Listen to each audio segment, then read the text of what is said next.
अब हम वेक्टर के टाइप्स देख रहे हैं, उसमें एक इंपॉर्टेंट टाइप हम देख रहे हैं unit vector. Unit vector, unit vector का मतलब क्या है कि सपोज दैट हमारे पास कोई वेक्टर ए बार है।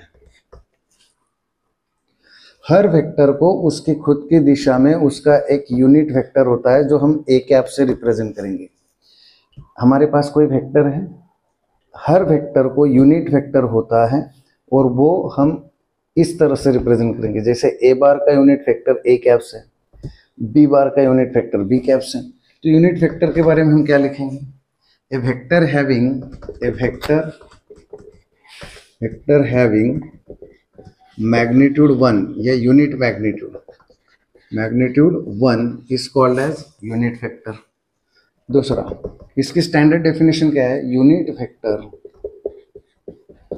वेक्टर अलोंग वेक्टर ए बार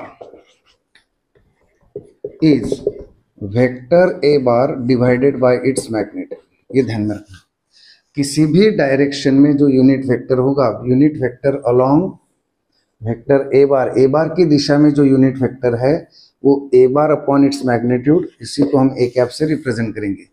यानी अगर हमारे पास सपोज दैट ये वेक्टर है बी बार, तो बी बार की डायरेक्शन में जो यूनिट वेक्टर है वो बी कैप से रिप्रेजेंट करेंगे।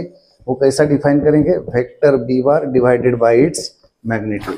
अगर हमारे पास सी बार वेक्टर है तो उसकी डायरेक्शन में जो यूनिट वेक्टर है उसको ऐसा डिफाइन करेंगे, vector C bar divided by its magnitude. Clear हो गया? ध्यान में रखना है, यूनिट वेक्टर जो होता है उसकी मैग्नीट्यूड हमेशा 1 होती है। अगर हम यहाँ पे इस फॉर्मूले को अच्छी तरह से देखेंगे तो यहाँ पे हम इस तरह से लिखेंगे, unit vector A cap can be written as vector A bar divided by its magnitude.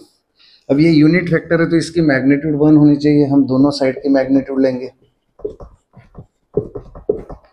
अब मैग्नीट्यूड ऑफ मैग्नीट्यूड तो वही रहेगा, वैल्यू ए, और इसकी ए बार की मैग्नीट्यूड भी ये रहेगी, ए कैंसिल हो जाएगा, आंसर 1 आ जाएगा। तो यूनिट वेक्टर क्लियर हो गया।